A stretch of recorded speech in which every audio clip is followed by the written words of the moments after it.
Chloe Gray-ի ննջարանում, որտեղ նա անցկացնում է ժամանակի մեծ մասը, ամենուր միաեղջյուրներ են։ Նրանք կախարդական են, նրանք իրական են եւ զարմանահրաշ։ Ծանր հիվանդության պատճառով Քլոեն վիրահատության է ենթարկվել եւ 1 ամսից ավել դպրոց չի հաճախում։ Սակայն այժմ նրա փոխարեն դասերին մասնակցում է վիրտուալ Քլոեն, Քլոբոտ անունով ռոբոտը։ Քլոեն իր ննջարանից հեռակառավարում է Chloe Bot-ին Double Robotics ռոբոտաշինական ընկերության վեբ կայքի միջոցով։ Chloe, you look tired.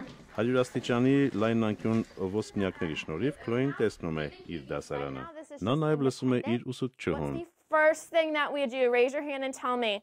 Դասընկերների հետ զուգահեռ նա սովորում է եւ աշխատում խմբակային նախագծերի վրա։ It's okay. It says you can write it like a letter. Քլոբոտը անգամ պատասխանում է հարցերին։ Chloe, what was something your group had? They bring like special tools for the data. Ես մտածում եմ եւ փորձում տալ ճիշտ պատասխանը։ And I get it right, I'm like, oh, personal victory.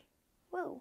Սակայն իր ուսուցչուհի Mary Fusellայի խոսքերով ամեն ինչ հարց չի սկսվել։ She was a little shy about it. Սկզբում նա փոքրինչ ամաչում էր, սակայն այժմ կարծես իրական Քլոեն ներկա է դասարանում։ Ճաշի ընդմիջումը նույնպես խնդիր չէ, Քլոին պարզապես փոխում է դիտանկյունը եւ տեղափոխվում ճաշարան, որտեղ ընկերակցում է իր մտերիմ ընկերուհուն։ Նույն ժամանակամիջոցում նրա հայրը ճաշ է մատուցում իրական Քլոին։ Երբ դասերը ավարտվում են, Քլոին Քլոբոթին տեղափոխում է լիցքավորման կայան։ Դպրոցում մատչելի են $3000-անոց 6 այսպիսի ռոբոտներ, որոնցից մեկը նվիրաբերել են Քլոին։ It's been helping me.